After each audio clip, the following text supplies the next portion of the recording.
What's up, world? You are welcome to Nesteli. Today we are discussing book 2, The Viscount Who Loves Me, from the Bridgerton series. So please sit back and let us begin.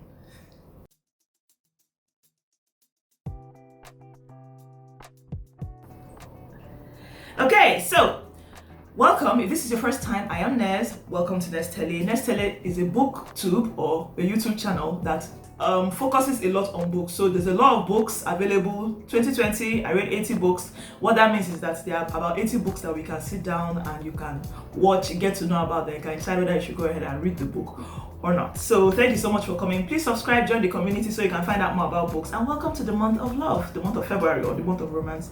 I don't know, February. So subscribers, much love. So we're still in the Bridgerton series. I am still struggling with whether I should go on and do Bridgerton the whole month or I should just add, because I just feel like there's so much more to learn in between all this. But let's just keep going and I'll go. Anyway, this is the story of Antony. Now, if this is your first time, or if you know nothing about the Bridgerton series, the Bridgerton series is I think there are up to 10 novels written by Julia Quinn. Is the story of a family of 8. That's 8 kids, right? All named in alphabetical order. Sorry, there's Antony, there's Benedict, there's Colin, there's Daphne, there's Eloise, there's Francesca, Gregory, and then there's Hyacinth. I don't quite know how to pronounce that last name very well, but it's supposed to be named after a flower. Hyacinth, that's the last book, who's a little girl. So it's basically about all of them. Now, the one we read last was The Duke and I, which is what the first season of Bridgerton, that's one on Netflix, is about. The Duke and I. The Duke and I is the story of Daphne, the first girl, but though she's the firstborn, but she's the first girl. Now, this story is set in Regent's times or Regency time. I don't know if that's correct, but it's about the time like in the 1800s in the UK, the times of the tons, the times of the debutantes, the times of, when people will do coming out parties, then people can join high society and decide whether they should go on and get married or not. It's a very scary time, I have to say. But what I liked about The Duke and I, also what I liked about the Netflix series, was that the story basically talked about women that had to do what they could to make sure that they found a better life for themselves, despite not having as much power as they should. Because I just think about it, I'm like, that's a scary time to be. It's like, you can come out in society at the age of 16. In short, from old conversation, we heard that sometimes as young as 14. But let's say 16, you come out at the age of 16. If by, let's say, after 4 seasons, by the time you're 20, if nobody has agreed to marry you, it's not you that will go and propose. Do you understand? If nobody has come to you to marry you, then you're considered a spinster. And a spinster is like one of the worst things that could ever happen. Most times you live a life of loneliness all by yourself. Your father has to take on your this thing. So it's like, and once you marry, you become the other person that you married. It's just, anyway. But, what I liked about this thing. So, The Duke and I, first of all, let me talk about Antony Story, which is what we're talking about today. I was like, wow, Antony's Story is really cool. It's such a nice story. Now, a friend of mine or someone I knew who had read all the series long ago, because these books were written in 2000, between 1999 and 2003 or so, by Julia Quinn. She said that how she doesn't understand, because she hasn't seen the Netflix series, but she's like, why are people making so much noise about the first book, which is The Duke and I, that as far as she's concerned, The Duke and I is the least interesting of all the 9 series. I was like, what? Because me, I liked the Duke and I liked the series, the Bridgerton series. So of course, after reading it, and I started thinking, because honestly, during my last video, I was saying that I'm not sure I want to continue reading these, because I found it not boring, but I just found it very too extra, I don't know, it was just very somehow, I don't know the word. I need to come up with a word to explain what that feeling was. But I didn't, not like I didn't like it, I liked it, but just not as much as I liked this one. Anyway, this story was really nice, Antony's Story. So let me just give you a quick overview of Antony's story. Antony is the firstborn, the oldest of the Bridgertons. When the father of the house dies, the oldest son takes some responsibility of the home. He runs things, takes care of the house money, takes care of the mom, everything. Do you understand? The mother doesn't have as much a say. That's what I'm trying to explain. As the first son does. He inherits the family name. That's the man was a viscount. I don't even know what a viscount is. I should find out what that is.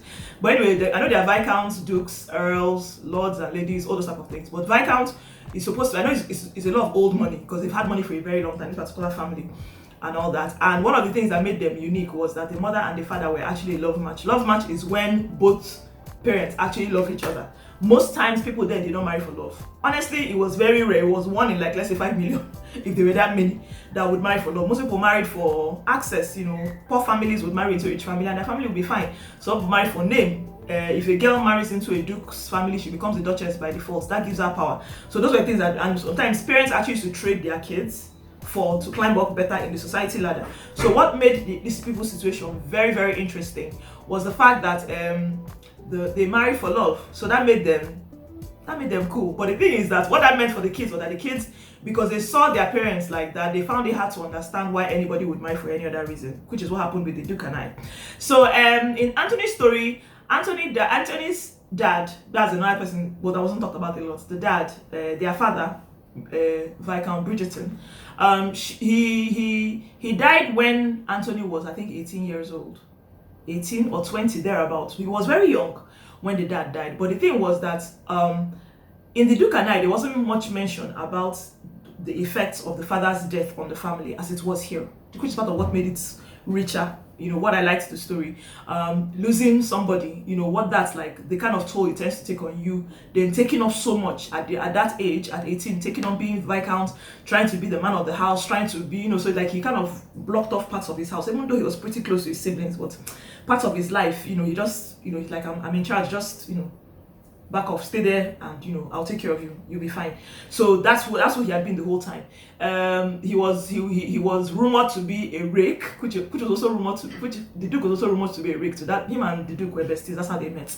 You know, he was rumored to be a rake. A rake is like someone that used to sleep around. That's basically what it was. Just people that use people and all that. So it's like reckless people that care very little about people's hearts, blah blah blah. But the thing was that he now met this other lady, who he fell in love with. This girl was not from high society. They literally they came from the country and rented a townhouse in London just so that they can be open to society. And she had a younger sister who was very pretty compared to her. So she had been a spinster for about, I think, 2 or 3 years. So but two of them were coming out at the same time, because like I said, they had to rent the house. They said they stayed 4 to 5 years to be able to rent this place, their rental space in London, so that they can be part of society, come out to society, and then find match and marry. But the younger sister was the prettier one, like she was very pretty, everybody wanted to be with her and all that. The older sister they didn't like as much. But that's what Antony ended up with. So that was very interesting. But I think there are 2 things that I think that screamed at me to begin with. That was Antony's dad's death. 2 of them came from that situation. Number 1 being, I didn't know that people that are allergic to bees, sometimes they get stung twice. It's by the second sting that they can die. Because that's what happened with Antony's dad. Antony's dad had been stung by a bee before. Then the second time he got stung by a bee is when he died. So like, Antony couldn't understand, like, how is my father dead? He's been stung by a bee before, nothing happened to him, but they're like, it's allergy, blah blah blah. And I did some research. Lo and behold, that's actually the case. There are some form of allergies to bee that it won't affect you the first time, but it will affect you the second time. I was like, wow. But that's how his father died. That was number 1. Then number 2, this one hit home for me personally, because it's something that's played in my mind, but I didn't know that it has, which is his dad died when he was very young. The dad died when he was, I think, 38 or so. And at this 38, the man don't born children. He had born up to 18. He married when he was 20, or was it 21? Then between 21 and 38, which is when he died. That's Antony's dad, Lord Bridgerton. He had given birth to 8 kids. Now, the last born wasn't born when he died. That's a Hyacinth. The mother still had her in the belly. Had Hyacinth in the belly. So at the age of 38, the senior Lord Bridgerton died. And Antony, for some reason, had assumed, because he didn't believe that it was a bee that killed his dad, he just assumed that it was something that happens in the family. So it's like at the age of 38, the oldest of the family would die, which was what he's the oldest, his dad was the oldest. And so he just assumed that the oldest in the family was going to die at the age of 38. I say that this thing is something that I can relate to, because my mom died when I was 44, died when she was 44. And for some reason, something I've kind of felt like, there's a possibility at 44, there are 5 girls in my house. Me personally, I used to think that at the age of 44, what if something happens to me, because it happened to my mom? Do you understand? Probably because while I know how she died, there are a lot of things I don't quite understand about her death. So it was easy for me to touch and reach, you know, I'm like, you know, so, but what I liked about, what made this story more interesting than every other one, right now, if I'm to put a hierarchy between the Duke and I and the Viscount who loves me, I'll put the Viscount who loves me above, because it's a far more interesting story than the Duke and I. So it's like, what I liked about it was that, you know, the exploration of trauma, the exploration of the after effects of losing people in your home. The girls you also married, the mom and the dad was also dead, but I'm not going to talk about how much, so I don't want to spoil it too much for you, so you can go and find it and read it. I listened to it again on script. I actually started reading it. Then I was like, okay, but this story is really nice, so let me just try and listen and go, because I wasn't sure if listening was the best way to go after what happened with the Duke and I, but I realized that listening to this was actually, I liked it. I can't wait to start the other one, Benedict's story, I think. I'm not sure, but I can't wait to find that out so that we can, I don't know, so we can see how it goes. So yes, that is us with our part 2, number 2 of the Bridgerton series, the Viscount Who Loved Me. Okay, so thank you so much for watching. I don't know if have I convinced you to try and read the book. Let me know. Leave it in the comments section. Let me know, have I convinced you to read it, or do you even care at all? And then if you watch the Bridgerton series or you've read any of the book from them, let me hear your story underneath. Then let me hear what your take on trauma is. If you've lost someone in your life, or you know people that lost people and they dealt with all of this, I would like to know in the comment section. Thank you so much for watching. Have a beautiful weekend. Bye bye.